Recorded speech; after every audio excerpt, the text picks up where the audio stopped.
Hello all. जैसे हमने linear algebra start कर रखी है, उसमें हम कल वेक्टर स्पेस पढ़ रहे थे। तो हमने कल क्या क्या पढ़ा उसका शॉर्ट देख लेते हैं एक बार। वेक्टर स्पेस क्या होता है? कोई भी v plus be any abelian group है और f कोई भी फील्ड है, बी एनी फील्ड। फिर एक्सटर्नल कंपोजिशन को डिफाइन कैसे करते हैं? f cross v to v, ये एक्सटर्नल कंपोजिशन है। इसको बोलते हैं स्केलर मल्टीप्लिकेशन भी बोल देते हैं, मल्टीप्लिकेशन या फिर एक्सटर्नल कंपोजिशन। और जो वेक्टर एडिशन है, इस एडिशन को बोलते हैं वेक्टर एडिशन, जो v के एलिमेंट के साथ होगा। v के एलिमेंट्स को कैसे रिप्रेजेंट करते हैं? u v w x y z। और फील्ड के एलिमेंट को डिनोट करेंगे हम alpha beta gamma a b c, इस टाइप से। ये कल हमने देखा था। वेक्टर स्पेस होने के लिए 4 प्रॉपर्टियों को सेटिस्फाई करना चाहिए। फर्स्ट प्रॉपर्टी थी alpha beta X is equal to alpha X plus beta X, जहाँ पे अल्फा बीटा तो फील्ड से और एक्स कहाँ से है? वी से। सेकंड प्रॉपर्टी थी alpha into X plus Y, alpha X plus alpha Y. Alpha कहाँ से? फील्ड से और एक्स वाई वी से। थर्ड प्रॉपर्टी थी alpha beta into X is equal to alpha into beta X for all alpha beta field से और X belongs to we.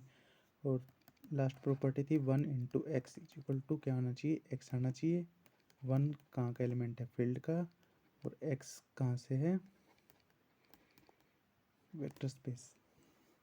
अगर ये 4 प्रॉपर्टियों को सेटिस्फाई करता है तो हम उसको बोलते हैं कि वो वेक्टर स्पेस है, अदरवाइज वो वेक्टर स्पेस नहीं है। फिर हमने कल इसके कुछ एग्जाम्पल किए थे और एक होमवर्क भी था कि एक क्वेश्चन ट्राई करना है, ये वाला। और 2 होमवर्क थे कि ये भी था।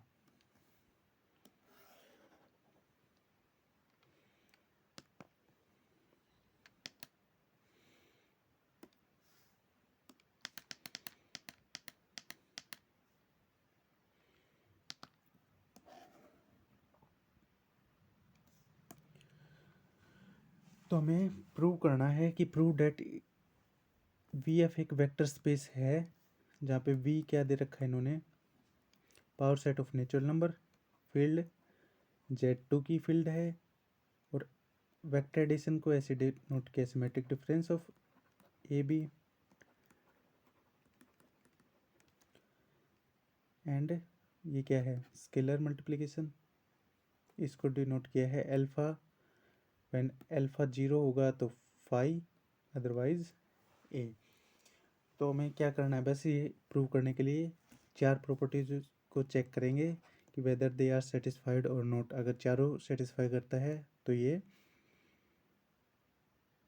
वेक्टर स्पेस है। तो पहले फर्स्ट प्रॉपर्टी क्या है? Alpha plus beta x. Alpha और बीटा कहाँ से आएंगे? फील्ड से। अब इसमें 4 केस बनेंगे। व्हेन अल्फा 1 हो, बीटा भी 1 हो, अल्फा भी 0 बीटा भी 0, या फिर अल्फा 1 हो बीटा 0, एक में अल्फा 0 बीटा 1। इन दोनों केस में अल्फा प्लस बीटा एक्स किसके इक्वल आएगा? एक्स की जगह मैं एक ए ले लेता हूँ, ए सबसेट ऑफ नेचुरल नंबर, कोई भी ए। तो अल्फा बीटा प्लस ए,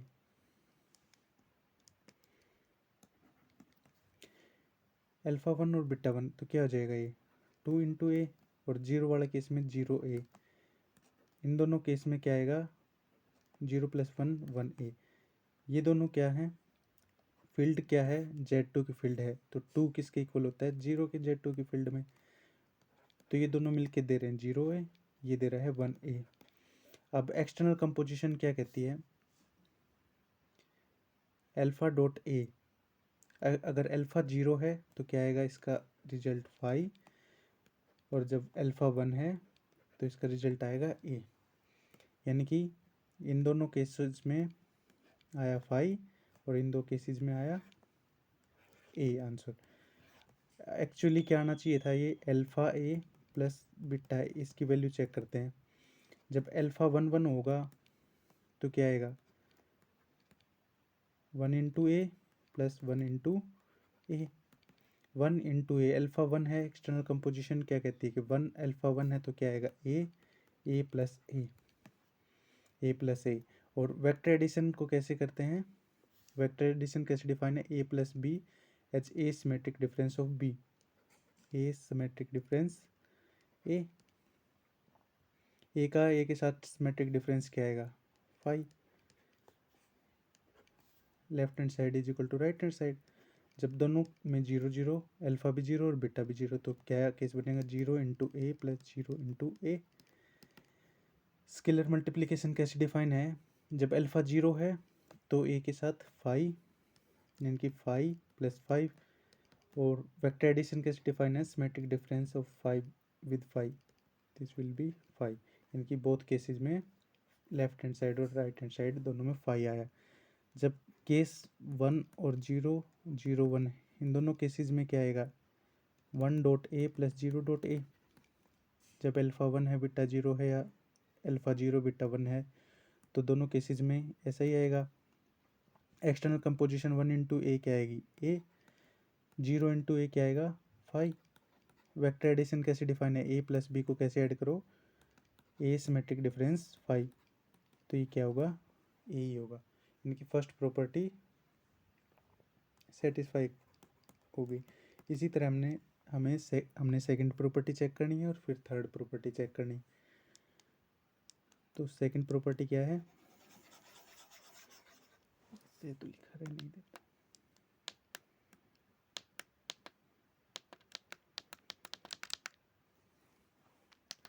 नेक्स्ट पेज पे कर लेते हैं। सेकंड प्रॉपर्टी है अल्फा टाइम्स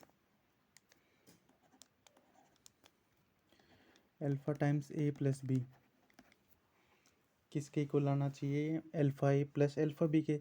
तो alpha into A plus B, where A और बी दो कोई भी सबसेट हैं एन के, यानी कि ए और बी कहाँ से होंगे, belongs to power set of natural number, यानी कि हमारे वी से हैं, ठीक है। और अल्फा कहाँ से है, अल्फा फील्ड क्या है, Z2 की फील्ड है। तो वही दो केस हैं, अगर अल्फा 0 है एक केस में अल्फा 1 है। व्हेन अल्फा इज 0 तो क्या होगा, 0 into A plus B, A plus B कैसे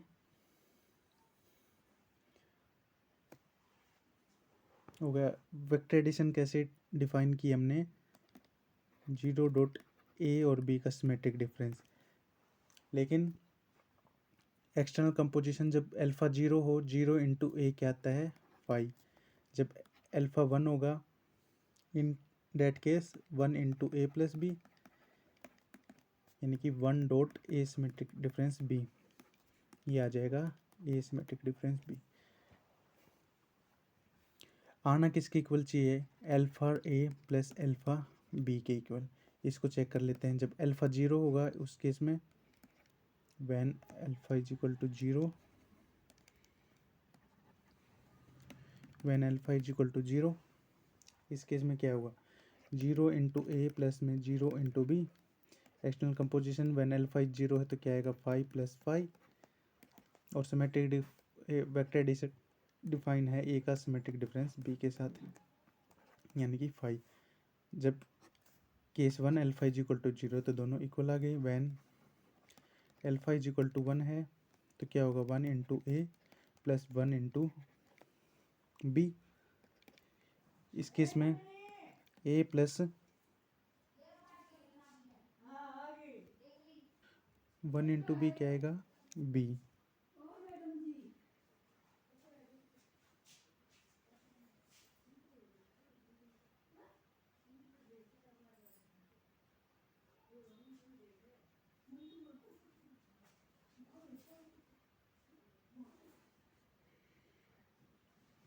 फैक्टर एडिशन कैसे डिफाइन है, ए सिमेट्रिक डिफरेंस बी, यानी कि इस केस में भी अल्फा ए प्लस बी किसके इक्वल आ गया, alpha A times plus alpha B times,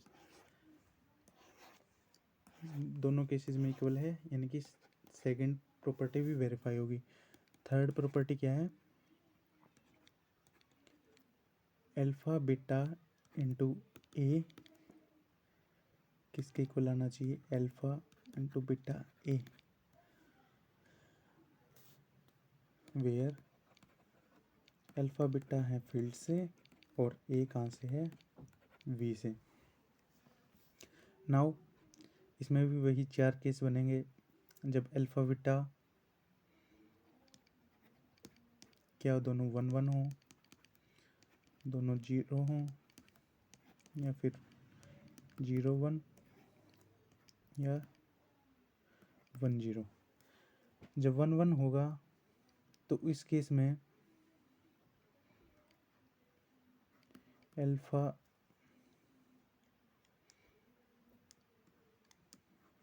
और LHS की बात कर रहे हैं हम, अल्फा इंटू बीटा ए, ये किसके इक्वल होगा, 1 इंटू 1 1 इंटू ए के, और इन तीनों केसेस में 0 इंटू 0 1 इंटू 0 0 ए के, यानी कि इस केस में 1 इंटू ए एक्सटर्नल कंपोजिशन कैसे डिफाइन है, ए अगर अल्फा 0 है तो 5।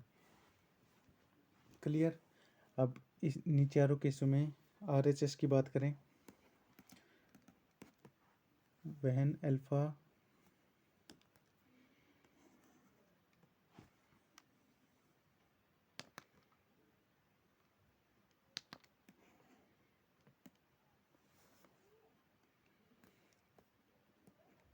One one when alpha 1 beta 1, तो RHS में क्या होगा, 1 डॉट 1 इंटू ए, यही बनेगा।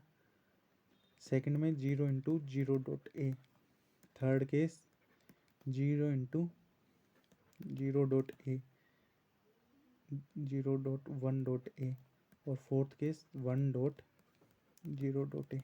अल्फा और बीटा की वैल्यू रखी, 1 और ए की एक्सटर्नल कंपोजिशन क्या आती है, ए, और 1 और ए की फिर से एक्सटर्नल कंपोजिशन क्या आएगी, ए, यानी कि जब अल्फा और बीटा 1 1 है तो आंसर आया ए, एक मैच करेगा इसके साथ। 0 और 1 की एक्सटर्नल कंपोजिशन 5, और फिर से 0 और 5 की 5। 1 और ए की एक्सटर्नल कंपोजिशन ए, और 0 के साथ 5, यहाँ पे 1 इंटू 5। 1 की एक्सटर्नल कंपोजिशन किसी भी सेट के साथ क्या होगी, वही सेट सेल्फ होगा, तो 5। इन तीनों केसेस में 5 जैसे LHS में आया था, इसका मतलब therefore alpha into beta A is equal to alpha times beta A, यानी कि थर्ड प्रॉपर्टी भी सेटिस्फाई करता है। फोर्थ प्रॉपर्टी थी 1 into X is equal to आना चाहिए एक्स के, जहाँ कि 1 कहाँ है, फील्ड से। फील्ड में 1 कौन है, फील्ड है हमारी Z2 की, यानी कि इसका 1 कौन है 0 और 1 में, 1 मतलब इसका मल्टीप्लिकेटिव इन्वर्स, जो कि मल्टीप्लिकेटिव आइडेंटिटी जो कि है 1।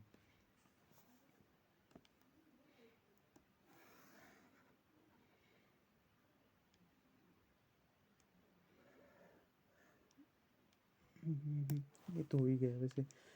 1 इंटू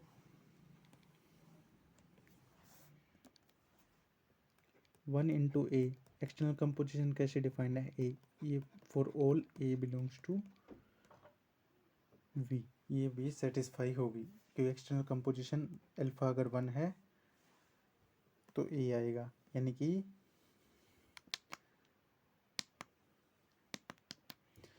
दिस इम्प्लाइज कि ये वाला वेक्टर स्पेस क्या है, वेक्टर स्पेस है with respect to vector addition ऐसे, और स्केलर मल्टीप्लिकेशन डिफाइंड ऐसे करेंगे तो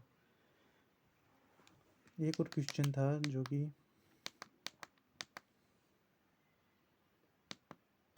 होमवर्क था, ये वाला, जिसका आंसर मैंने कल बता दिया था। इसको भी देख लेते हैं, इसको यहीं देख लेते हैं। कह रहा है कि वेक्टर स्पेस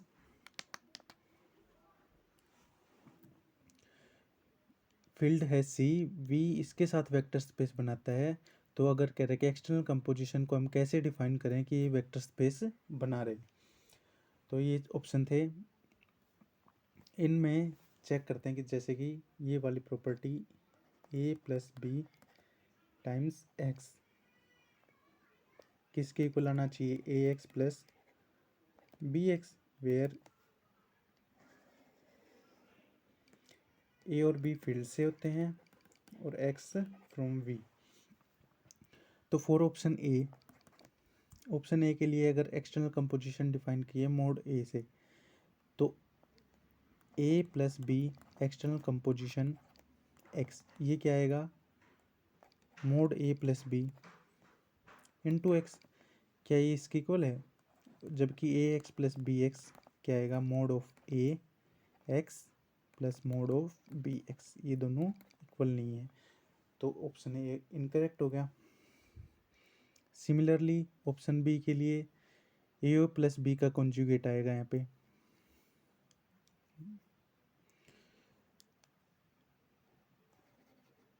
ऑप्शन बी तो ट्रू है, तो चारों प्रॉपर्टी चेक करनी, वो चारों प्रॉपर्टी सेटिस्फाई करेगा। Option C real of A plus B into X, ये आएगा real of A into X plus में real of B into x.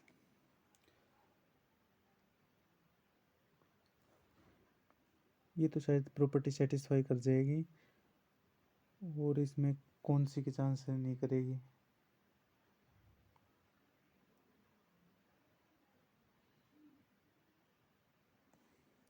Option C में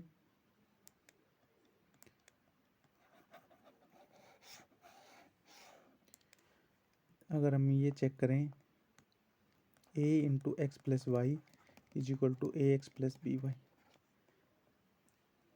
एक्सटर्नल कंपोजिशन कैसे डिफाइन है, ए इंटू एक्स वाई की real of A into X plus Y, ये वाली भी सेटिस्फाई करेगी शायद।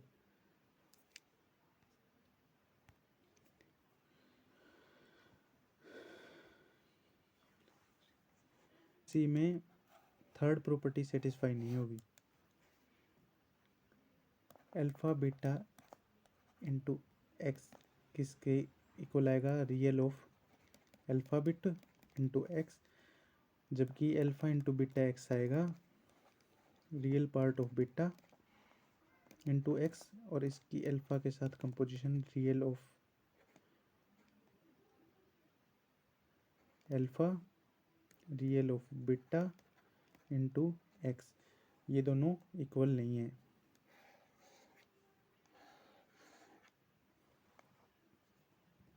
दो कॉम्प्लेक्स नंबर की प्रोडक्ट का रियल पार्ट निकालेंगे, वो ज़रूरी नहीं है कि दोनों का अलग अलग का रियल पार्ट के प्रोडक्ट के इक्वल आए। तो ऑप्शन सी भी इनकरेक्ट हो गया। और सेम ऑप्शन डी भी एक यही प्रॉपर्टी सेटिस्फाई नहीं करेगा, ऑप्शन डी तो ऊपर वाली है। ए प्लस बी का डॉट एक्स के साथ क्या आएगा, ए प्लस बी का होल स्क्वायर इंटू एक्स, जबकि ये आएगा A square plus B square plus two B A into X not equal to A square X, A का एक्स के साथ कंपोजिशन ए स्क्वायर एक्स और बी का external composition X के साथ B square X not equal to A square plus B square into x. तो option D भी incorrect हो गया, ऑप्शन बी की चारों प्रॉपर्टियां सेटिस्फाई करेगा।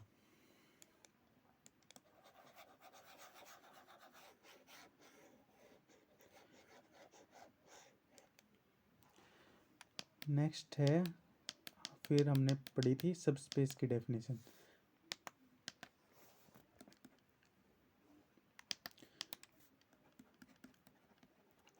सब space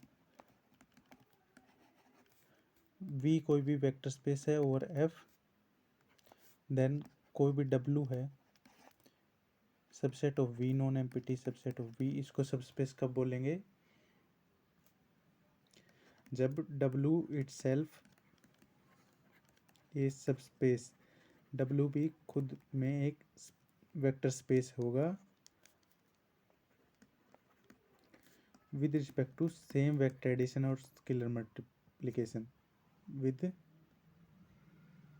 same vector addition and scalar multiplication as of V।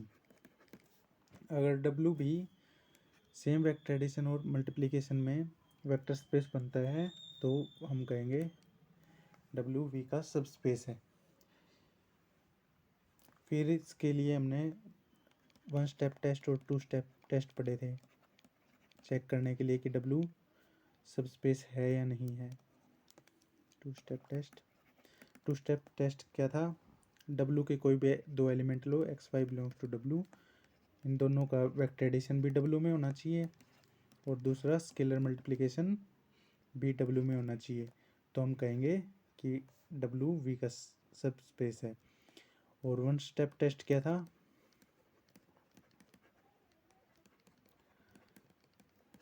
When alpha x plus y ये W में होना चाहिए, इन दोनों की कॉम्बिनेशन। वेक्टर एडिशन और स्केलर मल्टीप्लिकेशन दोनों W में हो तो हम कहेंगे W V का सब स्पेस है। फिर हमने इसके कुछ एग्जाम्पल किए थे कि कौन सा सब स्पेस बनेगा कौन सा नहीं। तो एक क्वेश्चन है, let V is equal to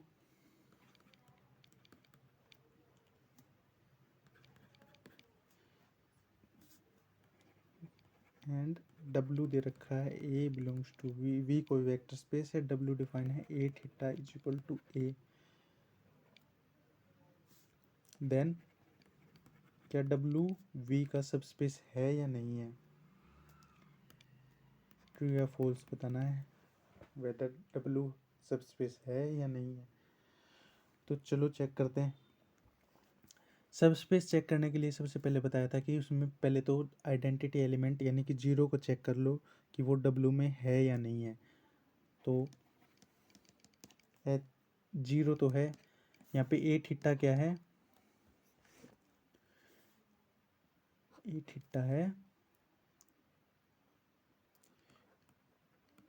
complex conjugate और उसका ट्रांसपोज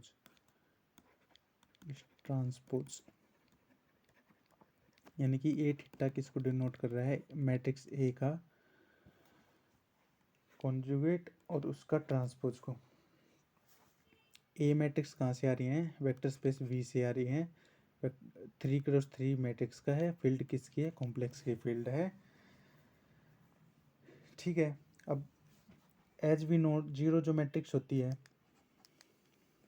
0 मैट्रिक्स 3x3 की, इसका कॉम्प्लेक्स कॉन्जुगेट करके ट्रांसपोज निकालेंगे तो क्या आएगा? 0 ही मैट्रिक्स आएगा, यानी कि A theta is equal to A आ गया।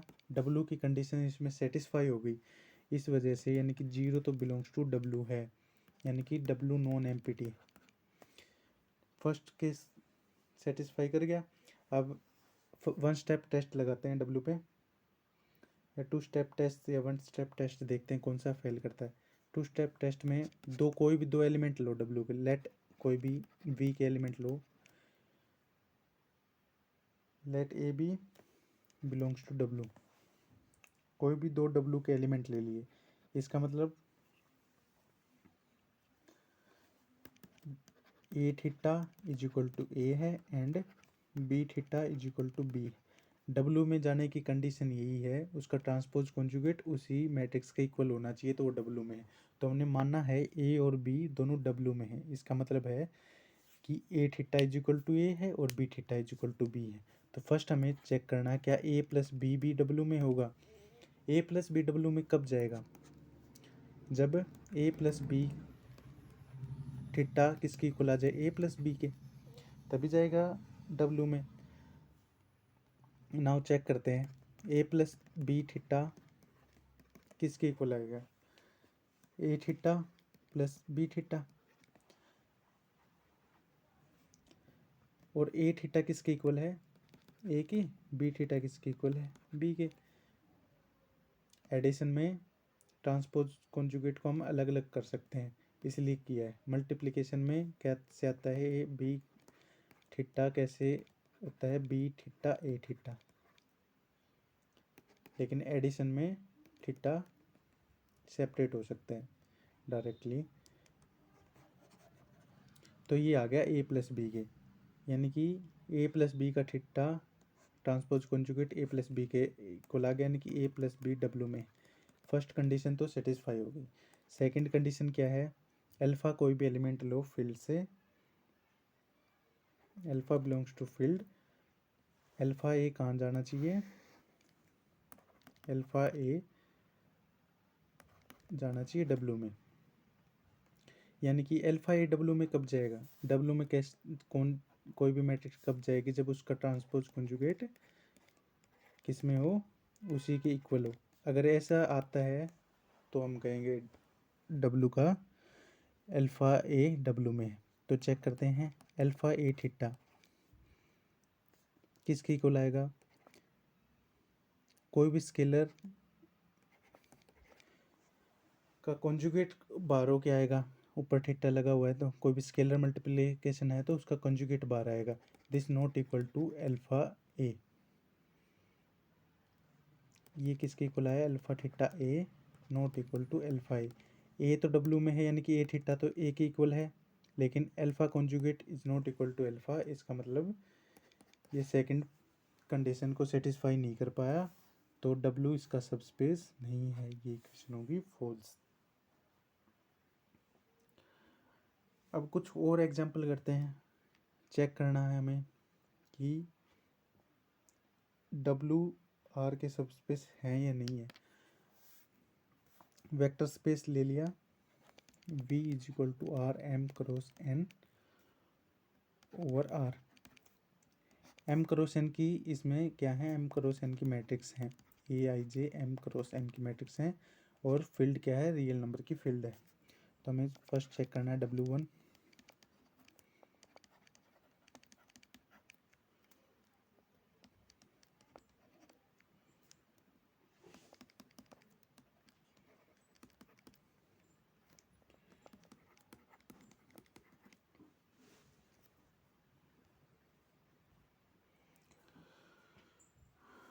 हो।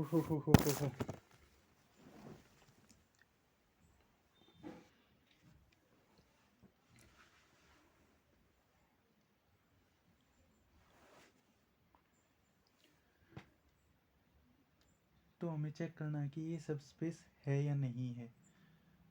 तो वही इसमें क्या है, इस बात का क्या मतलब है, ए I J M cross N की मैट्रिक्स है जिसके summation j in A11 A11 A12 A13 and so on A1n, इन सब का सम, यानी कि सम ऑफ ईच रो 0 है। तो क्या ये सब स्पेस बनेगा या नहीं बनेगा, चेक करते हैं। यानी कि डब्ल्यू में कौन सी मैट्रिक्स हैं जिनकी रो का सम 0 है, फॉर ऑल ए। नाउ मान लो कोई भी दो मैट्रिक्स हैं ए बी जो कि W1 से हैं, यानी कि एक sum of each row element of sum of element of each row of A and B is 0। अब ले लेते हैं मैट्रिक्स, इन दोनों के टू स्टेप टेस्ट लगाते हैं। फर्स्ट वन स्टेप टेस्ट से ही कर लेते हैं इसको। क्या आएगा वन स्टेप टेस्ट, अल्फा कोई भी फील्ड का एलिमेंट है ए और बी दो डब्ल्यू के मैट्रिक्स हैं, तो हमें चेक करना है A alpha plus B B W में होगा या नहीं। यानी कि A alpha A plus B W में कब जाएगा, जब इन सब की रो का सम भी जीरो आए।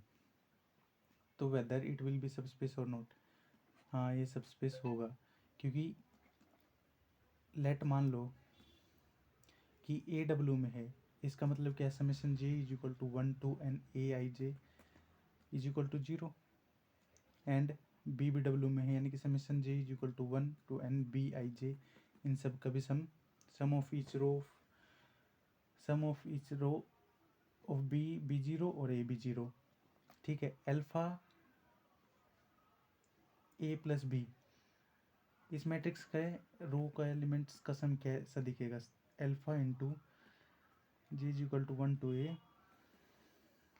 आई जे, अल्फा अंदर आ गया, प्लस बी आई जे, ऐसा ही होगा। अब समेशन को अलग अलग करके लिख देता हूँ मैं, ए आई जे प्लस में summation J is equal to 1 to N B I J, scalar है अल्फा बाहर आ जाएगा, summation J is equal to 1 to N A I J plus summation J is equal to 1 to N B I J, ये भी zero है, ये भी zero, alpha into zero plus zero zero, यानी कि इसका मतलब अल्फा ए प्लस बी का में W1 में है, यानी कि W1 सब स्पेस है V का। सेकंड एग्जांपल W2 लेते हैं। वे मैट्रिक्सेज हैं such date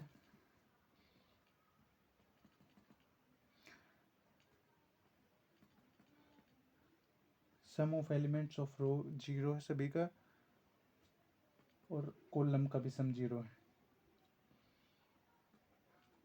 I is equal to 1 to M A I J is equal to 0 for all J. तो सिमिलरली इसको भी चेक करेंगे, ये भी सब स्पेस बनेगा। W3 A I J such that aij is equal to 0 if I less than j। इसका क्या मतलब हुआ, मान लो कि 3x2 की मैट्रिक्स है, 3x2 की मैट्रिक्स है, A11 इसके एलिमेंट कैसे होंगे, A12 A1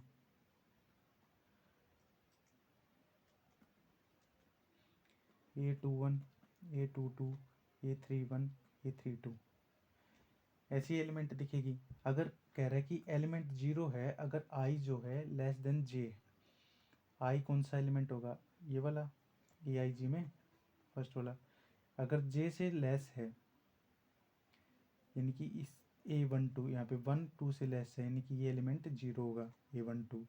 इसमें आई क्या है 2, J1 है, क्या आई लेस देन जे, नहीं, इसमें भी इक्वल है, इक्वल पे कंडीशन नहीं है, आई लेस देन जे होना चाहिए, तो सिर्फ यही एलिमेंट जीरो होगा, तो इसमें इस टाइप के एलिमेंट दिखेंगे।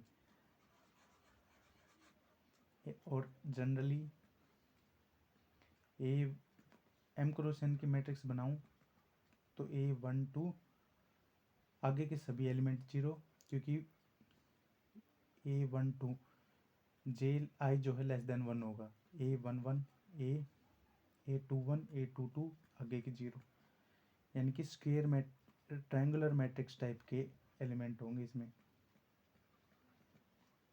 इसी तरह so on AN1 M1 AM2 AM,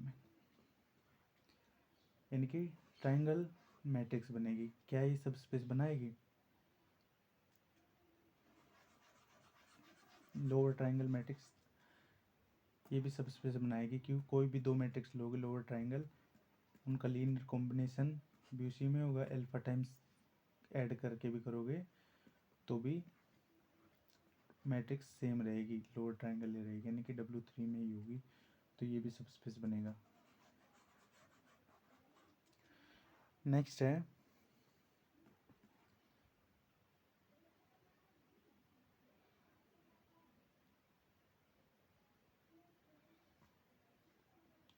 इसमें एक और कंडीशन है, इसकी जो मैट्रिक्स है m is equal to n है, क्योंकि स्केयर मैट्रिक्स लेंगे तभी तो ट्रायंगुलर मैट्रिक्स बनेगी।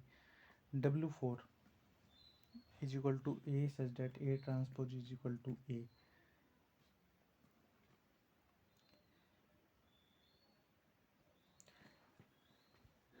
क्या ये सब स्पेस बनेगा?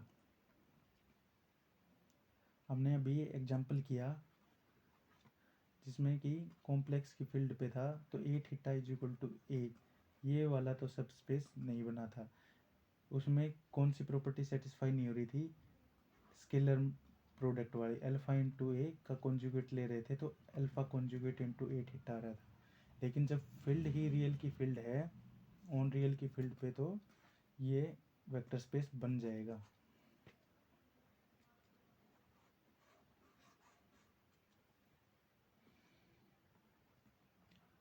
फिफ्थ एग्जांपल, वो matrix such that trace of A zero. क्या ये सब स्पेस बनेगा? W5 से कोई भी दो मैट्रिक्स लेंगे जिनका ट्रेस जीरो होगा, इसका मतलब क्या होगा? Summation A I I zero and summation B I I zero.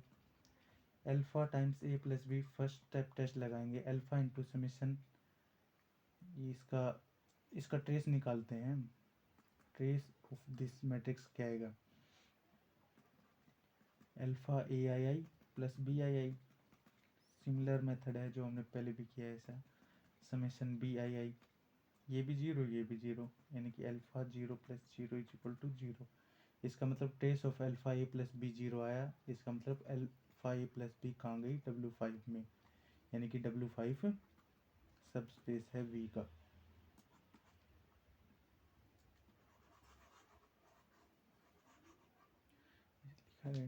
Next page पे चलते हैं। सिक्स्थ एग्जांपल, ट्रेस वाला तो सब स्पेस बन गया, क्या डिटरमिनेंट वाला सब स्पेस बनेगा? Determinant of A matrix is equal to zero, ये सब स्पेस नहीं बनेगा, क्योंकि मान लो कोई दो मैट्रिक्स हैं such that determinant of A zero है और डिटरमिनेंट ऑफ बी जीरो है, यानी कि ए और बी W6 में है, तो ज़रूरी नहीं है ए प्लस बी का भी डिटरमिनेंट जीरो हो। Not equal to determinant of A plus determinant of B. Determinant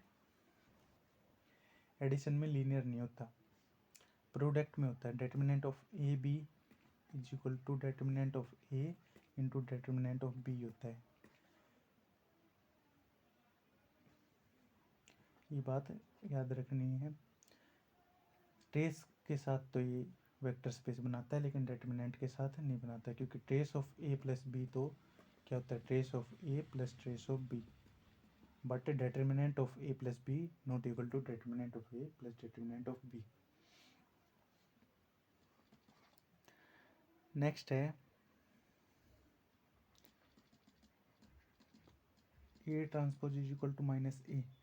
symmetric matrix वाला सब स्पेस बनता है, स्क्यू सिमेट्रिक वाला बनेगा या नहीं बनेगा? स्क्यू सिमेट्रिक वाला भी बनेगा, क्योंकि फील्ड अगर रियल की है तो बनेगा, कॉम्प्लेक्स की फील्ड पे नहीं बनेगा। एट्थ,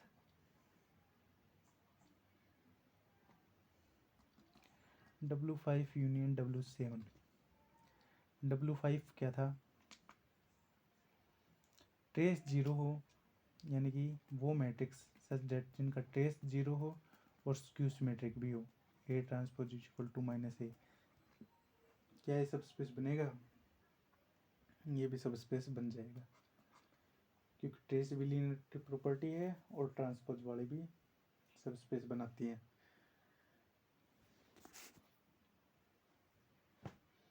एक रिजल्ट है इस पे ही, let A belongs to F N cross N, यानी कि ए क्या है? एन क्रॉस एन की स्क्वायर मैट्रिक्स है और स्क्यू सिमेट्रिक मैट्रिक्स है। Then trace of A is equal to zero if characteristic of F not equal to 2। Characteristic of F not equal to 2 का मतलब है कि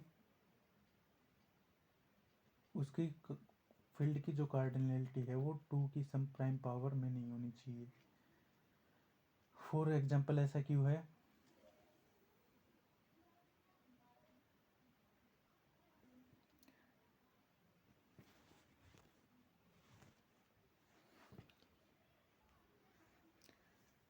जनरली क्या होता है कि कोई भी स्क्यू सिमेट्रिक मैट्रिक्स है ना, अगर मान लो उसका जो करेक्टरिस्टिक है फील्ड का 2 नहीं है और मैट्रिक्स है ये स्क्यू सिमेट्रिक मैट्रिक्स, तो उसका जो डायगोनल एलिमेंट होते हैं स्क्यू सिमेट्रिक मैट्रिक्स के वो सारे 0 होते हैं।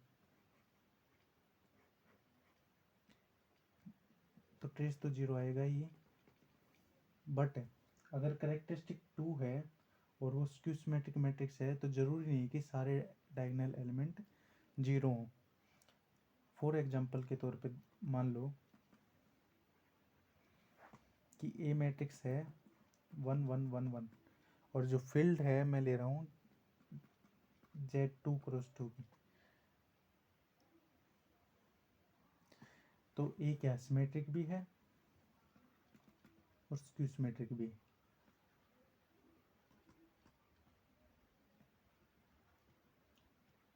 स्क्यू सिमेट्रिक जबकि इसके डायगोनल एलिमेंट 0 नहीं है। सिमेट्रिक कैसे है? सिमेट्रिक तो है ही, स्क्यू सिमेट्रिक कैसे है? ए ट्रांसपोज करूँगा तो क्या आएगा 1 1 1 1 किसके इक्वल आया?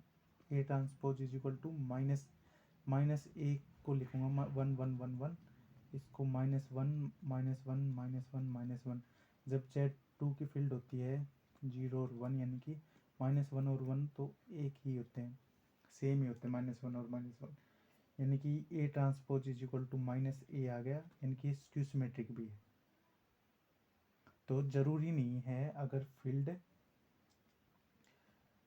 अगर मैट्रिक्स स्क्यू सिमेट्रिक है तो सारे एलिमेंट डायगोनल एलिमेंट 0 हो। कब 0 होंगे?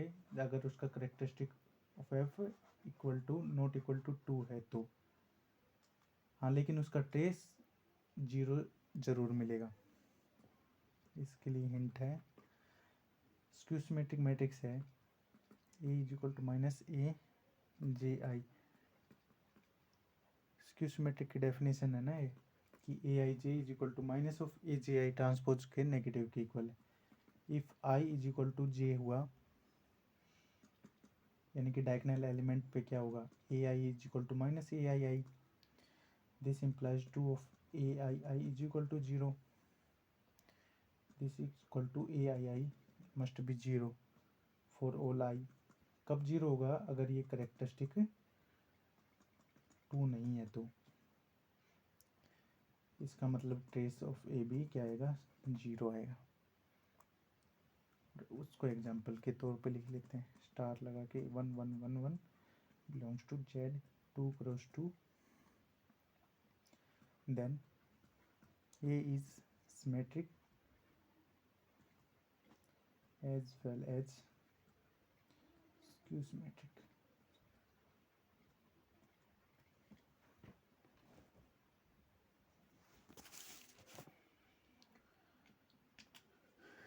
नेक्स्ट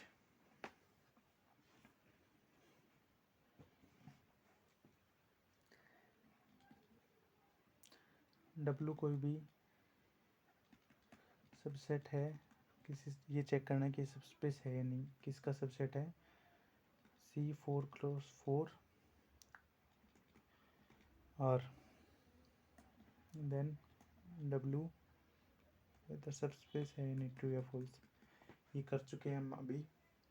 अगर फील्ड कॉम्प्लेक्स की होगी तो ये सबस्पेस नहीं बनता, अगर रियल की फील्ड है तो ये सबस्पेस बन जाता है।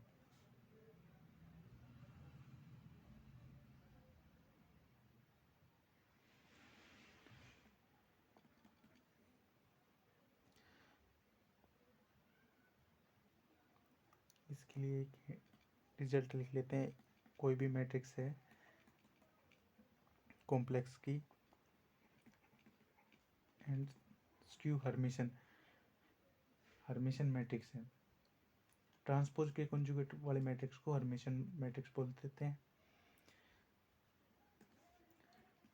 तो इसमें क्या होता है, डायगोनल एलिमेंट रियल होने चाहिए स्क्यू हर्मिशन के लिए। हर्मिशन के लिए तो रियल होने चाहिए डायगोनल एलिमेंट, और स्क्यू हर्मिशन के लिए प्योरली इमेजिनरी होने चाहिए। ऐसा क्यों होता है? अब ए theta is equal to A है, इसका क्या मतलब है? उसके कॉन्जुगेट का ट्रांसपोज उसी के बराबर है for all I J.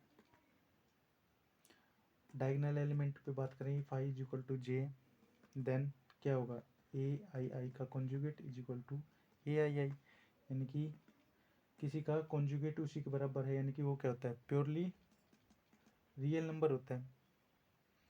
This implies, इसमें ये रिजल्ट यूज हुआ है जेड बार, इसका रीजन है अगर जेड का कॉन्जुगेट जेड के इक्वल ही आ जाए, यानी कि जेड कहाँ से है, रियल नंबर से।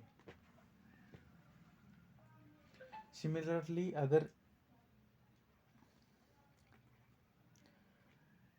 ए कोई भी, लिख ही देता हूँ, रिजल्ट को एन क्रॉस एन है और वो स्क्यू हर्मिशन मैट्रिक्स है, तो उसके डायगोनल एंट्री प्योरली इमेजिनरी होंगे, यानी कि आई आर से बिलोंग करेंगे।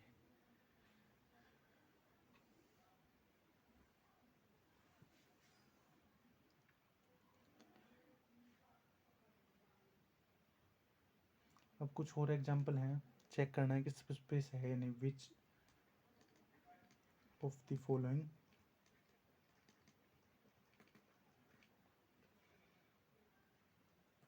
EGR subspace of V vector space दे रखा है RX। कल ये हमने नोटेशन पढ़ी थी, FX क्या थी, collection of all the function all the polynomial in which X is indeterminate where F is field. Coefficient कहाँ से आएंगे, फील्ड से। तो यहाँ पे फील्ड क्या है, रियल नंबर की, इनकी collection of all real polynomials का वेक्टर स्पेस है, यानी कि कैसे पोलिनोमियल होंगे, i is equal to 0 to n। Coefficient कहाँ से आएंगे, कोफिशिएंट रियल कोफिशिएंट के पोलिनोमियल होंगे, A I belongs to R. तो W1 है, चेक करना है कि ये वो polynomial such that P0 P double dash 0 P double dash 0 is equal to 0 क्या सब स्पेस बनाएगा।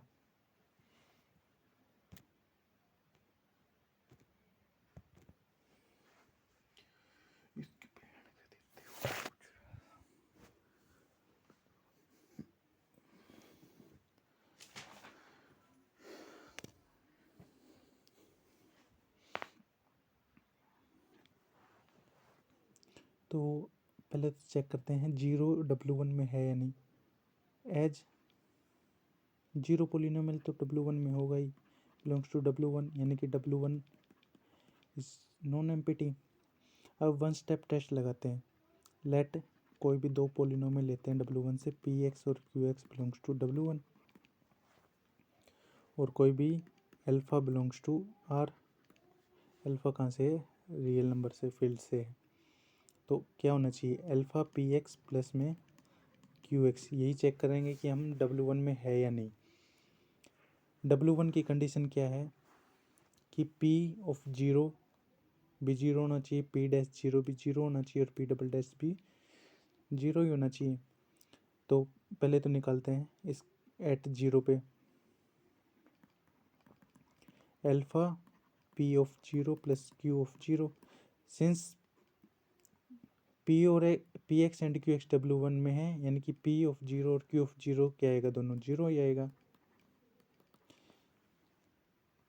इसका डेरिवेटिव का पी डैश जीरो यानी कि इस पोलिनोमियल का डेरिवेटिव चेक करते हैं। डेरिवेटिव क्या आएगा, अल्फा पी डैश एक्स, यहाँ पे लिख देता हूँ alpha P dash X plus में Q dash X. Double derivative क्या आएगा, alpha P double dash X plus में Q double dash x.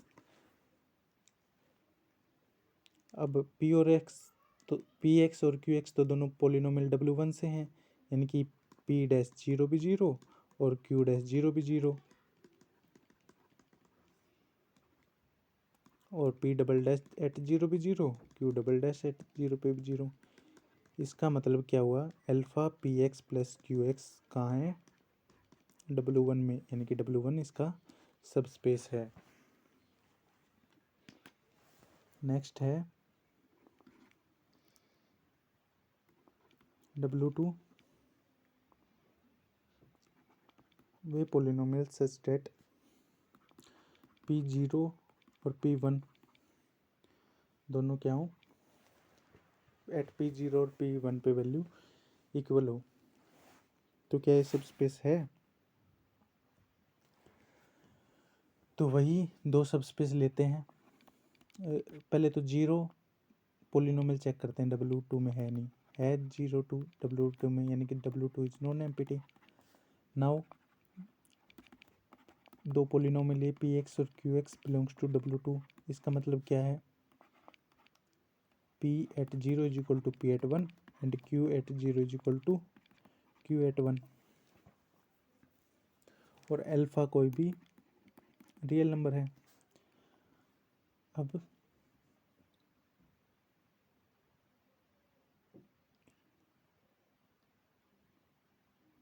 Now alpha times P X plus Q X, ये चेक करेंगे कि whether this belongs to W2 और note. अगर ये W2 में है तो ये सब स्पेस बना देगा, अदरवाइज ये सब स्पेस नहीं बनाएगा। तो इसको W में जाने की क्या कंडीशन है, अगर if alpha P0 plus Q0, मतलब इस पोलिनोमियल की जीरो पे किसके इक्वल आ जाए, अल्फा P1 प्लस Q1, इसके अगर इक्वल आ जाए तो कह देंगे कि ये W2 में है और ये V का सबस्पेस बन जाएगा। Since Q0 is equal to Q1 है, तो ऐसे इसको ऐसे स्टार्ट कर देता हूँ मैं, इसको प्रूफ करना है, मतलब ये वाली बात। Since Q0 is equal to Q1, P0 P1 के इक्वल है, तो इसका मतलब alpha times P0 plus alpha times, वहाँ से लिख सकता हूँ कि अल्फा P0 प्लस में अल्फा टाइम्स P1, ये दोनों भी इक्वल होंगे।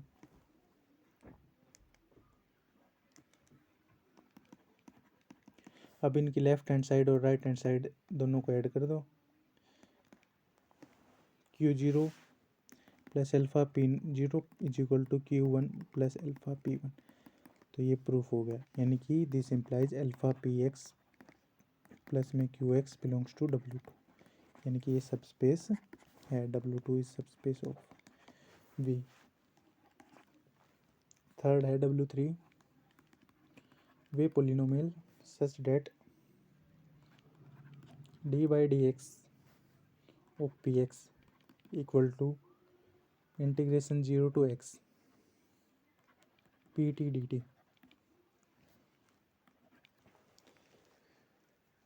W3 में जिन वो पोलिनोमियल्स आएंगे जिनका differentiation with respect to x और इंटीग्रेशन क्या हो, दोनों का इक्वल हो, तो ये चेक करना है कि ये सब स्पेस है या नहीं।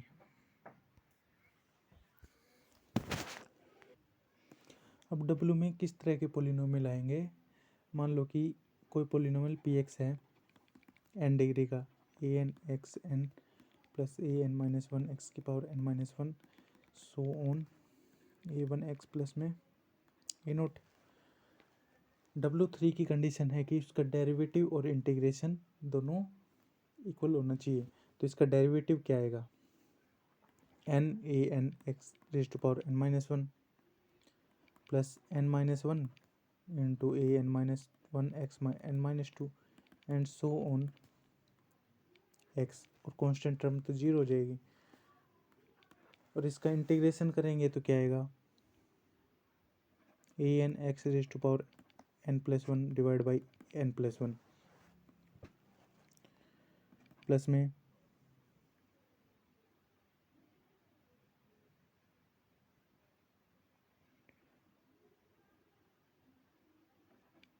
an-1 इंटू एक्स की power n by divide by n and so on a1 x square by 2 plus में a0 x। अब यहाँ से ऑब्जर्व करते हैं हम कि यहाँ पे जो है राइट हैंड साइड में x की पावर n+1 है, इसमें कोई कोफिशिएंट x की पावर n+1 के है ही नहीं, यानी कि यहाँ से इम्प्लाई आया है कि an मस्ट बी 0 होना चाहिए, तभी तो दोनों इक्वल होंगे। और an-1 भी 0 होगा क्योंकि यहाँ पे डिग्री n का कोफिशिएंट, यहाँ पे डिग्री n का कोफिशिएंट 0 है। अब यहाँ से n-1 वाले का an 0 आ गया, यानी कि an 0 आ गया तो ये टर्म भी कंप्लीट 0 होगी, यानी कि कोई n-1 की भी टर्म नहीं है इसमें। और यहाँ पे उसका कोफिशिएंट भी 0 आएगा n-1 वाली टर्म का। तो ऐसे चलते चलते सारे कोफिशिएंट 0 आ जाएंगे, a0 तक 0 आ जाएगा क्योंकि यहाँ पे कांस्टेंट टर्म भी 0 है।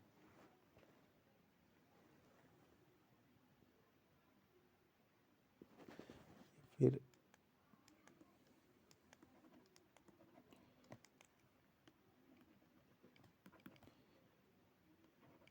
a2 x स्क्वेयर प्लस में a1 x प्लस में 0। तो सिर्फ एक ही पोलिनोमियल बचेगा, कौन सा बचेगा, 0 पोलिनोमियल, यानी कि W3 एक ट्राइवल ग्रुप है जिसके अंदर एक ही पोलिनोमियल है, 0 पोलिनोमियल। तो ये ट्रिवली इसका सबस्पेस है। नेक्स्ट है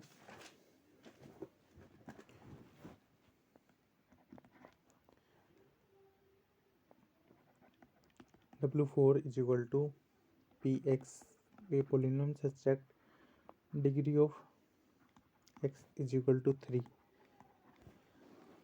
क्या ये सब स्पेस बनेगा? 3 डिग्री के सारे पोलिनोमियल W4 में नहीं, ये बनेगा ही नहीं सब स्पेस, क्योंकि ये फर्स्ट प्रॉपर्टी वेक्टर एडिशन को सेटिस्फाई नहीं करेगा। मान लो कि एक पोलिनोमियल 3 डिग्री का x3 प्लस 3x स्क्वेयर है, 3 डिग्री का बिलोंग्स टू W4 है, और px is equal to X cube, qx is equal to X cube minus X cube plus में 4, ये भी W4 से है। दोनों, इसकी डिग्री 3 है, इसकी डिग्री भी 3 है, इसका मतलब दोनों W4 से हैं। लेकिन px प्लस qx क्या है, बचेगा 3x square plus 4 does not belongs to W4। First property satisfy नहीं की तो ये सब स्पेस नहीं है।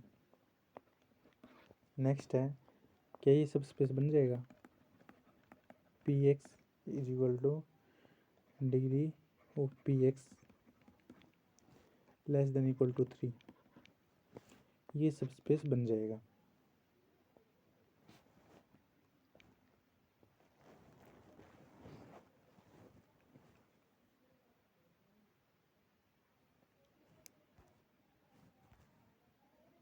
कैसे बन जाएगा, क्योंकि 3 डिग्री का लीनियर कॉम्बिनेशन 3 डिग्री वाले पोलिनोमियल का ऐड सब्ट्रैक्ट करोगे या किस स्केलर से मल्टीप्लाई करोगे तो डिग्री क्या 3 से ज़्यादा थोड़ी आ सकती है, मैक्सिमम 3 ही रहेगी, तो ये सब स्पेस बन जाएगा।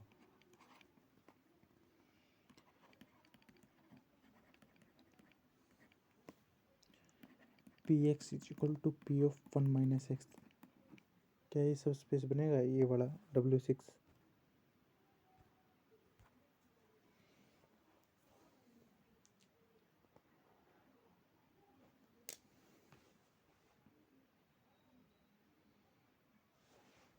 To W6 H 0x is equal to 0 1 minus X, यानी कि W6 इज नॉट एमपीटी।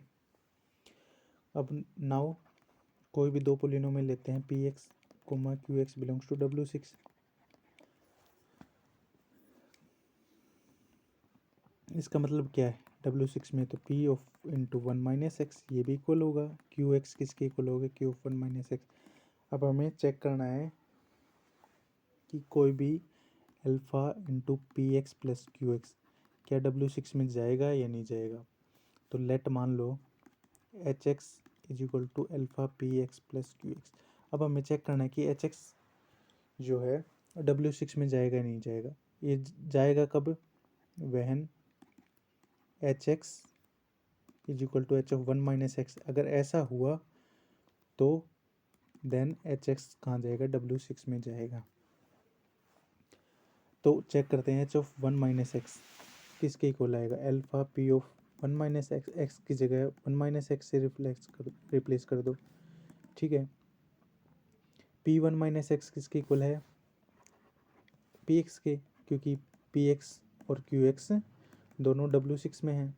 ये किसके इक्वल आ गया, एच एक्स के, यानी कि एच 1 माइनस एक्स इसके इक्वल आ गया एच एक्स के। इसका मतलब एच एक्स W6 में गया और ये सब स्पेस भी बन जाएगा। W7 check whether P X is equal to P of X square.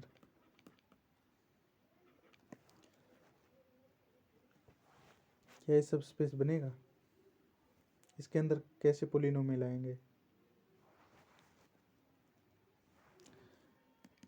सिर्फ कांस्टेंट पोलिनोमियल्स आ सकते हैं इसमें।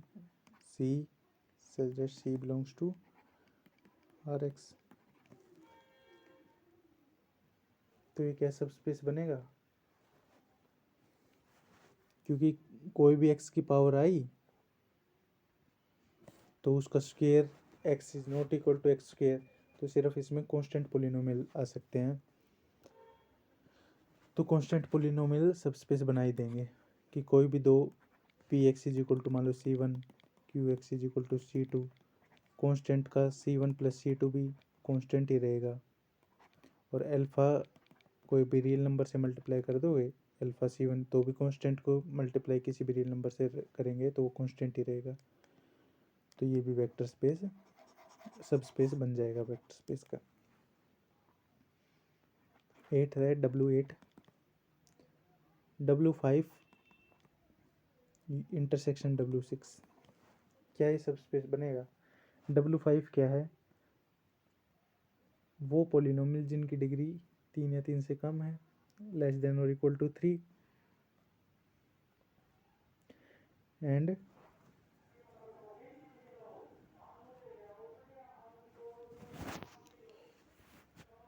W6 जो है वो है polynomial P X is equal to क्या हो 1 माइनस एक्स। यानी कि W8 में कैसे पोलिनोमियल्स होंगे जो इन दोनों कंडीशन को सेटिस्फाई करेंगे।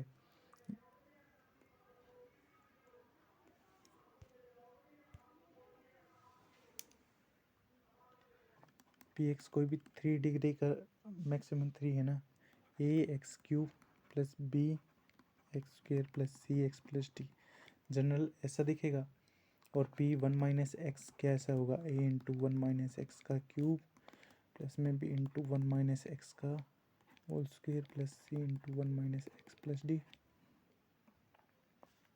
यानी कि minus A X cube plus में 3a B square plus -3a यहाँ से -2b यहाँ से -c इंटू एक्स प्लस में constant term a plus b plus c plus d। When we compare P X is equal to P of 1 minus X तो क्या आएगी condition, a must be equal to -a। Comparing coefficient of both the polynomial a is equal to -a। 3a plus b equal to b, and minus 3a minus 2b minus c must be equal to c, और last है a plus B plus C plus D is equal to D. यहाँ से क्या आया, 2a is equal to 0, यानी कि a must भी 0 होना चाहिए। a 0 हुआ तो b पे तो कोई कंडीशन नहीं हुई। c पे क्या हुआ, a 0, 2b is equal to 2c, this implies minus 2b minus b is equal to c, या लिख दो c is equal to minus b। a तो 0 है, b c को लिख सकता हूँ minus b plus D is equal to D. D पे भी कोई कंडीशन नहीं आया, तो हमारा पोलिनोमियल जो एट लास्ट बचा, a तो 0 यानी कि 0x3, b तो b है, c की जगह ले सकता हूँ minus bx plus D, bx x minus 1 plus D. इस टाइप का पोलिनोमियल बच गया सेकंड डिग्री का। क्या ये सब स्पेस बनाएगा, लीनियर कॉम्बिनेशन?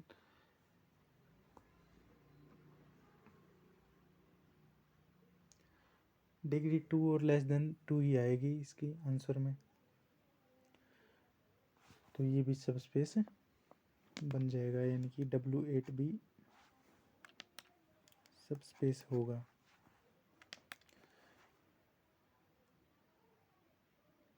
चेक करना है, एक W9 है, होमवर्क है ये, W3 इंटरसेक्शन W5 क्या सब स्पेस बनाएगा या नहीं बनाएगा, और W10 है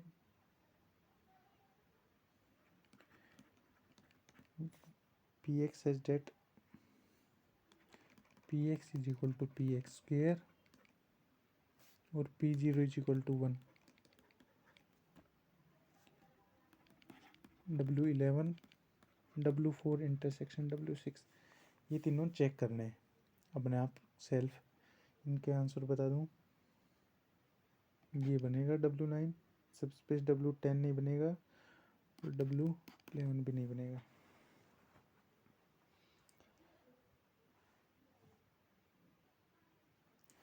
जो W11 है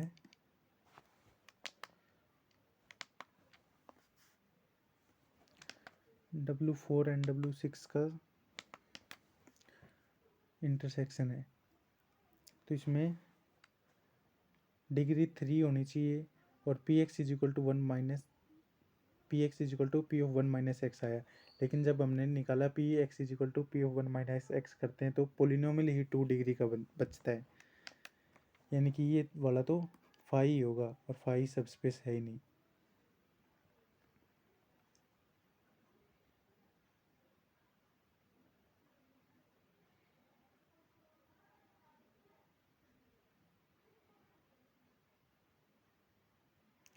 अब नेक्स्ट है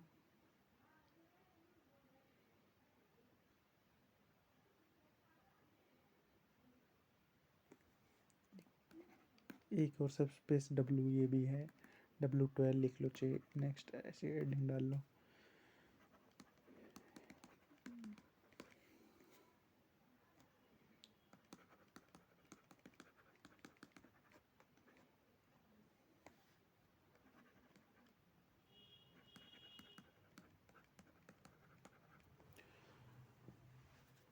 ये 3 कंडीशंस है, degree less than equal to 4 होना चाहिए, P of x is equal to P of minus x होना चाहिए, और P of x is equal to P of 1 minus x होना चाहिए। तो इसमें क्या पोलिनोमियल बचेगा, मान लो Px है ax की power 4 plus B x cube plus सी x square plus d x plus में e. Px is equal to P of minus X, ये वाली कंडीशन लगाएंगे तो ओड टर्म वाली पावर तो 0 हो जाएंगे, यानी कि b और d तो 0 हो जाएगा।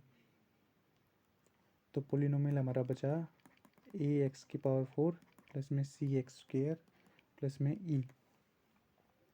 अब Px is equal to P of 1 minus x की कंडीशन लगाएंगे, तो P ऑफ 1 माइनस एक्स क्या आएगा, a into 1 - x⁴ plus C into 1 - x² plus में e. On solving when we compare we get a 0 आएगा फर्स्ट से, तो a is equal to a आएगा, 0 is equal to -4a, c is equal to c और 0 is equal to -2c, यानी कि ए और सी भी 0 आ जाएंगे। ए और सी भी 0, तो पोलिनोमियल सिर्फ बचेगा कांस्टेंट, यानी कि ये जो डब्लू बनेगा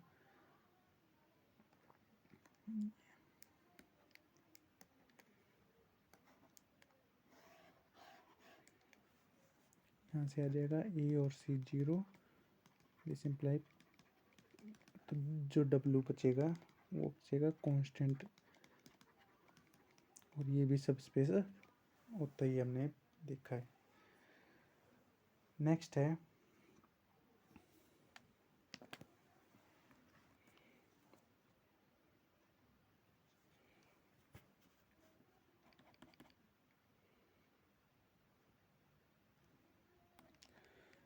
हमने डेफिनेशन पढ़ी है, एफ एक्स क्या था, collection of all the polynomials in which x is indeterminate. एक और नोटेशन है एफ एन एक्स, ऐसे लिखते हैं। इसमें कौन से पोलिनोमियल का है, ये भी कलेक्शन ऑफ पोलिनोमियल का ही है सेट, पोलिनोमियल का सेट है सच डेट वे पोलिनोमियल्स जिनकी degree less than equal to n हो। तो इसको ऐसे लिख देते हैं,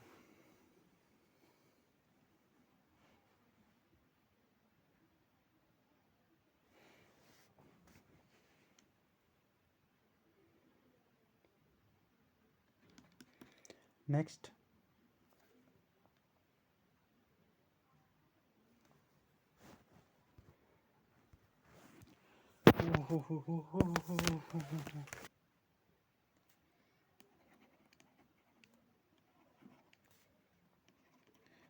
अलजेब्रा ऑफ सबस्पेसीज,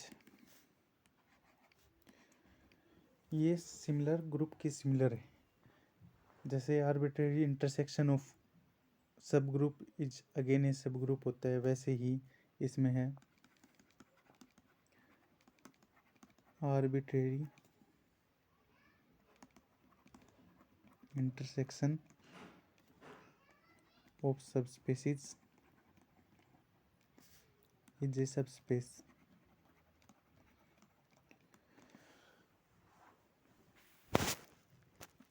किन्हीं भी दो या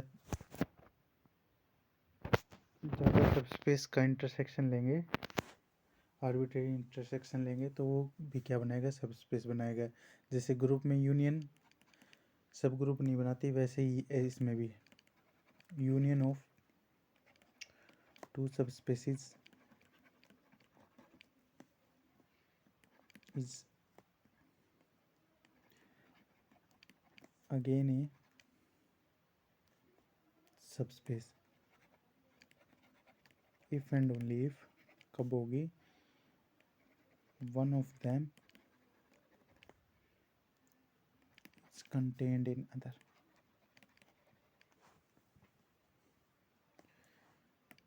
contained in other, same result group वाला है।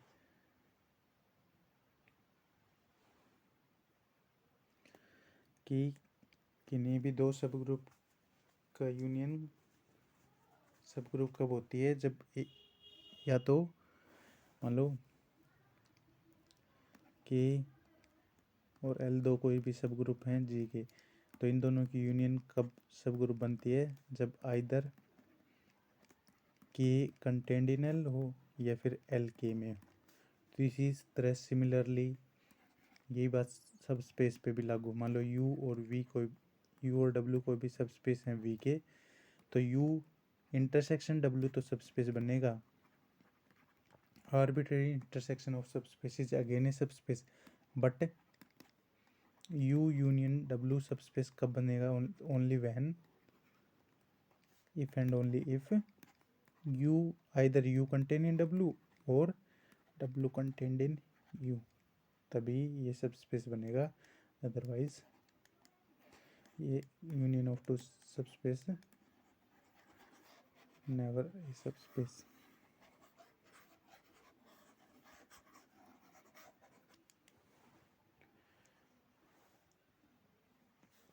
और sometimes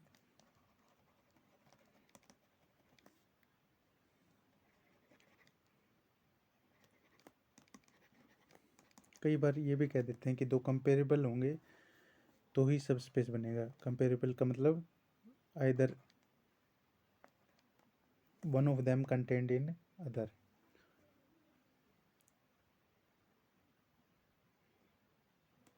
they are comparable.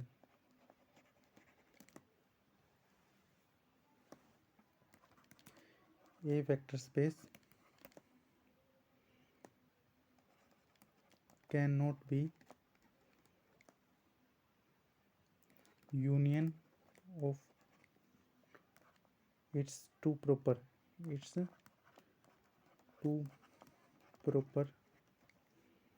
Subspace. कोई भी सबस्पेस अपने किन्हीं भी दो प्रॉपर सबस्पेस की यूनियन में नहीं हो सकता. क्यों नहीं हो सकता? मान लो अगर U और W इस कोई भी दो प्रॉपर सबस्पेस हैं V के, अगर ये कह रहा है कि U यूनियन W V के इक्वल आ जाए, ये प्रॉपर सबस्पेस है, ऐसा नहीं हो सकता. क्योंकि U यूनियन W कब सबस्पेस बनेगा? यानी कि आइदर U W में कंटेंट हो या फिर W U में कंटेंट हो. यानी कि दोनों की यूनियन या तो U आएगी या फिर W आएगी. ये कह रहा है आइदर या तो U V के बराबर होगा या W V के बराबर होगा, तभी ऐसा पॉसिबल है. लेकिन ये कह रहा है कि प्रॉपर सबस्पेस होना चाहिए, तो ऐसा पॉसिबल नहीं है. यानी कि a vector space can not be union of two its proper subspaces.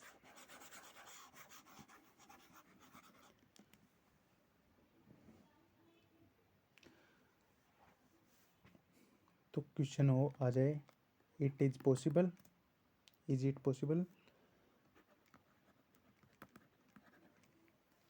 that V is equal to W1 union W2 where W1 comma W2 are proper subspecies of V. True और false. तो ये क्या statement हो जाएगी? False statement.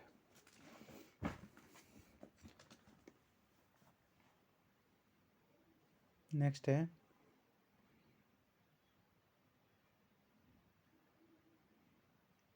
एक result लिख रहा हूँ. पहले इस रिजल्ट का मतलब समझना पड़ना.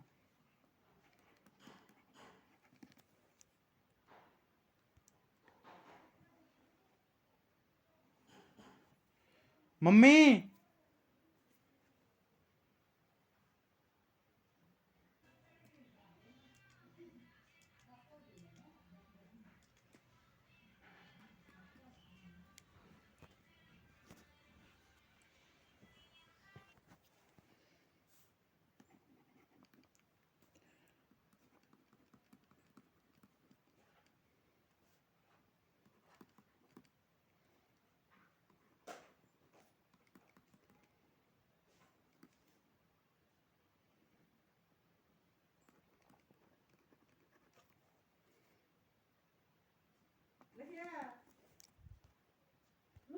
तेरे तो नाट रखने बोलन में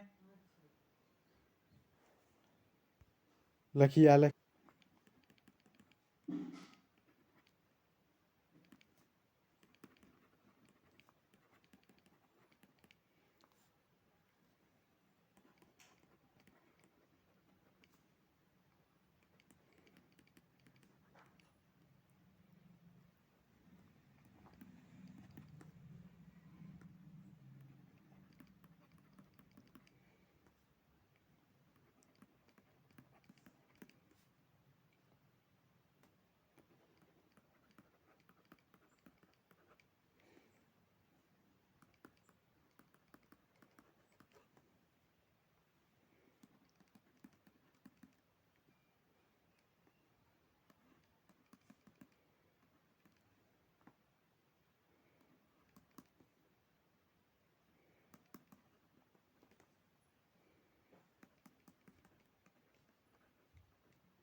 इसका क्या मतलब है कि जब कोई भी वेक्टर स्पेस अपने प्रॉपर सब स्पेसिस के यूनियन में लिखा जा सके, तब कोई ना कोई, और जो नंबर ऑफ सब स्पेसिस हैं उसकी कार्डिनलिटी से ज़्यादा है, उसके बराबर हैं, तो कोई ना कोई ऐसा सब स्पेस होगा जो कि वी के बराबर होगा। इसके अपोजिट में अगर ऐसा बोलें कि वी को उसके प्रॉपर सब स्पेसिस के यूनियन में लिख सकते हैं, और जो नंबर ऑफ सब स्पेसिस हैं उस कार्डिनलिटी के से प्रॉपर सब स्पेस हैं, तो कोई ना कोई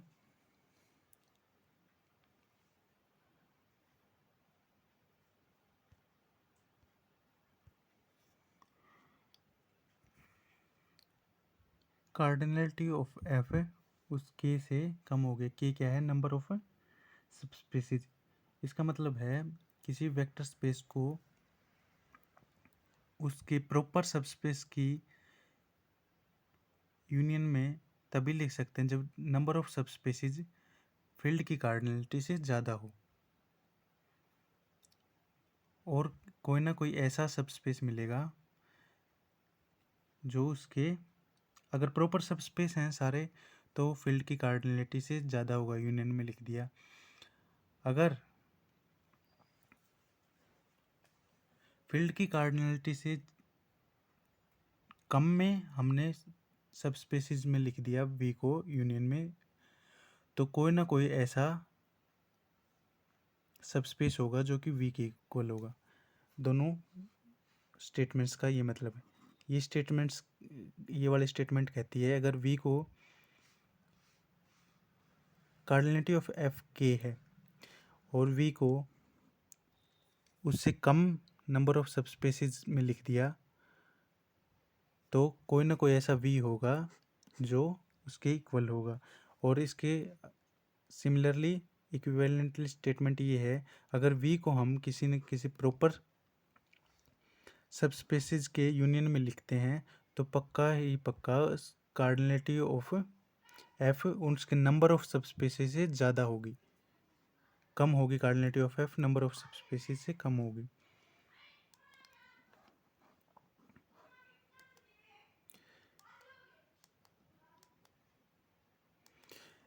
एग्जाम्पल के सहायता से समझते हैं इसको। मान लो कि कार्डिनलिटी ऑफ एफ है ना 100 है, ठीक है। अब मैं कहता हूँ कि वी कोई भी वेक्टर स्पेस है ओवर एफ, एफ की कार्डिनलिटी ये, तो जो फर्स्ट स्टेटमेंट कहती है कि अगर मैंने कोई भी डब्ल्यू आईज बनाए इसके सब स्पेस ऑफ वी के, जो कि आई 100 तक ही, मतलब मैक्सिमम 100 सब स्पेस तक मैंने बनाए, तो वी को अगर मैं इनकी यूनियन में लिख सकता हूँ ना फील्ड की कार्डिनलिटी से कम की में, तो कोई ना कोई डब्ल्यू आई वी के इक्वल होगा। कम में मतलब लिख ही नहीं सकते, कार्डिनलिटी ऑफ एफ की से कम में प्रॉपर सब स्पेस में नहीं लिख सकते।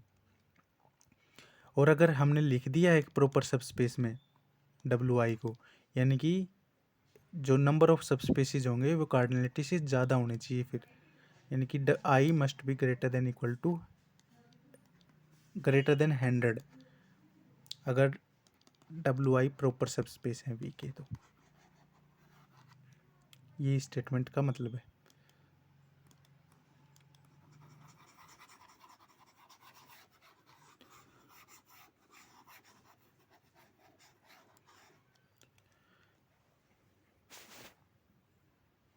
इसका प्रूफ है स्टेटमेंट का। मान लो हमने वी को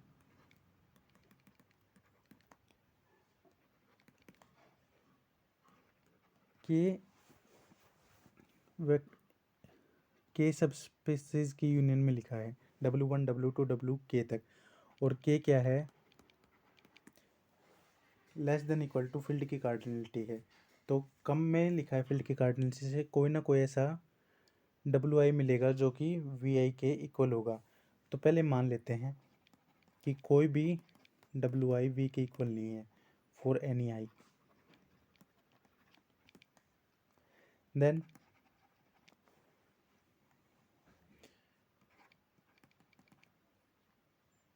I is equal to 2 to K WI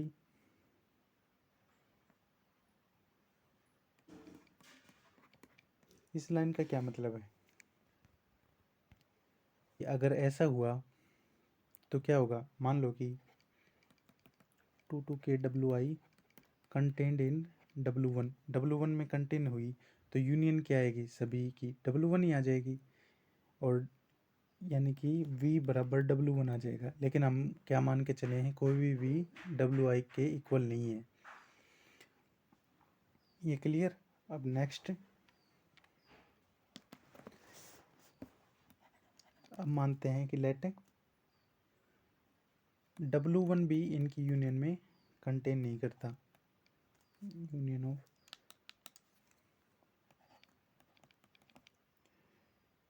I2 to K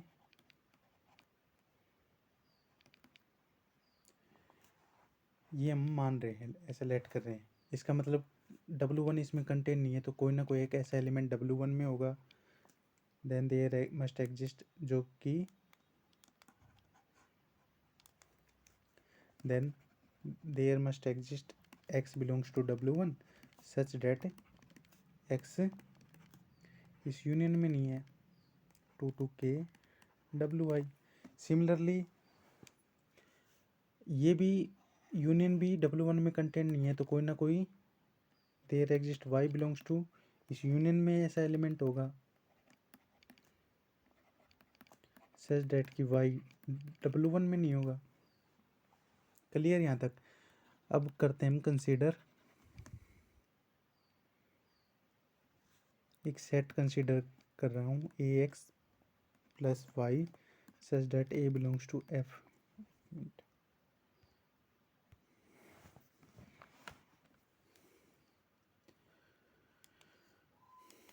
Now then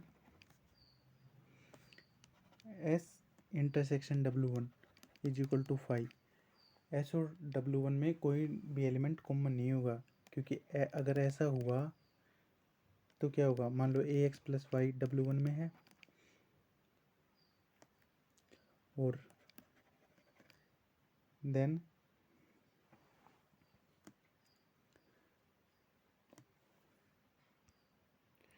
अगर कोई भी एलिमेंट कॉमन हुआ तो क्या होगा, AX प्लस वाई दोनों के इंटरसेक्शन का element AX plus Y W1 में होगा। AX W1 में है, ऑल्सो AX कहाँ है, W1 में। X तो W1 का एलिमेंट था और लीनियर A फील्ड का है, A इंटू एक्स भी कहाँ होगा, W1 में ही होगा। यानी कि इन दोनों का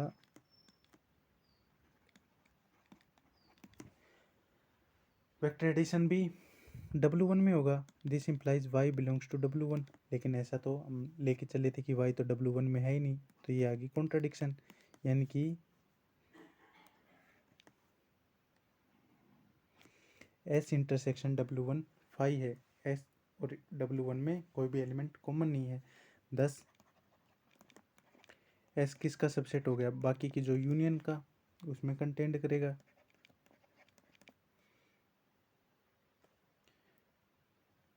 ऐसा क्यों है, क्योंकि जो V है वो कंप्लीट इनकी यूनियन का है, 1 2 K WI। अब इसको मैं लिख दिया W1 union I union of union I is equal to 1 2 K WI। अब कोई ना कोई S V के अंदर ही है और S का W1 के साथ इंटरसेक्शन फाई है, यानी कि S कहाँ कंटेंट कर रहा है, बाकी की यूनियन में।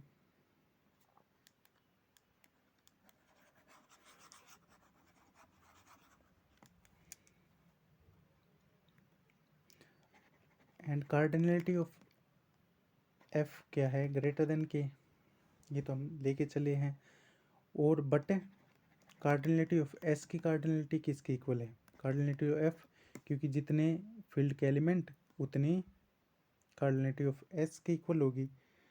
तो S इसमें कंटेंट है, तो बाई पिजन होल कोई ना कोई ऐसे एलिमेंट मिलेंगे, so there exist A B belongs to B such A not equal to B such that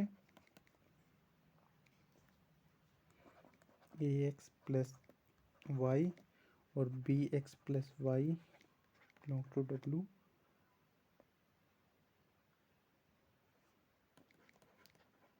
for some j is equal to 2 3 up to k।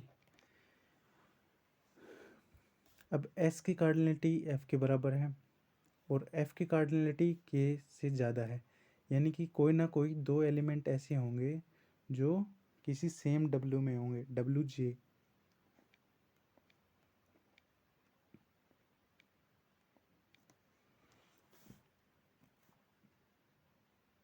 ऐसे तभी तो इन दोनों की कार्डिनलिटी इक्वल हो सकती है।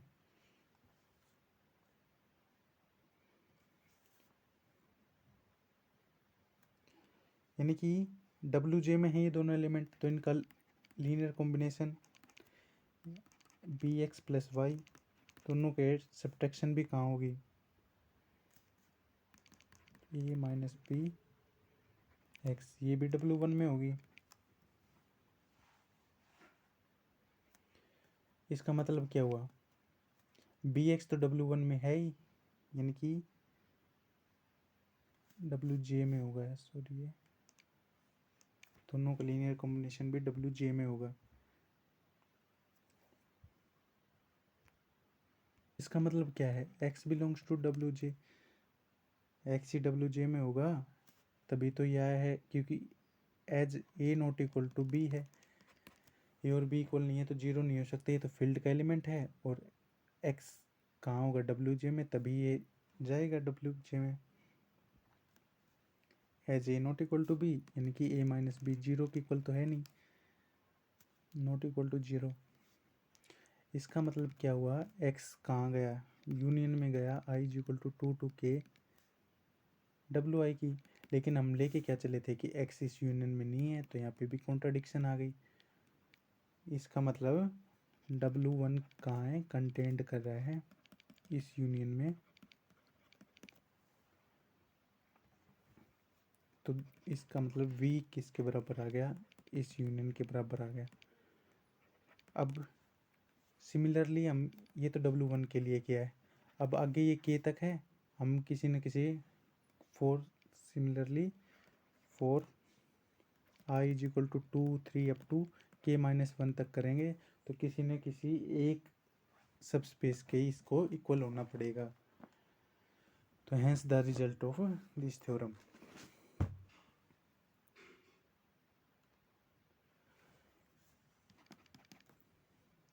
एक और रिजल्ट है, if V F is a vector space over an infinite field, then V cannot be union of finitely many proper subspace of V। अगर V कोई भी infinite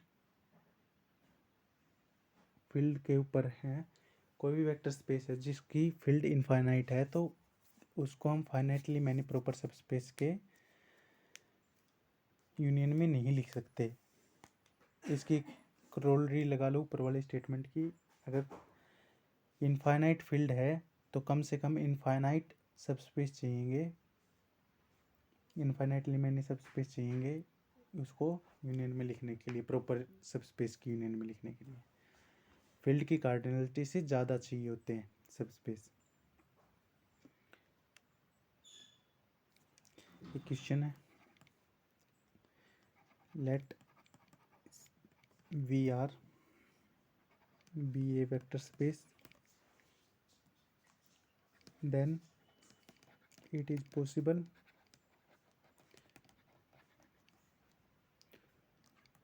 that V is equal to union I is equal to 1 to 1 2 3 4 5 wi such that wi subspace proper subspace of V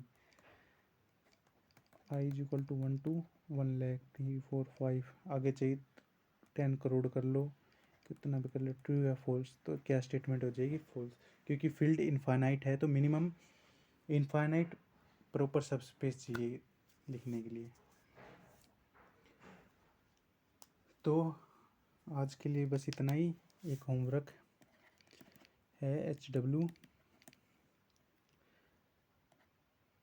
find A vector space.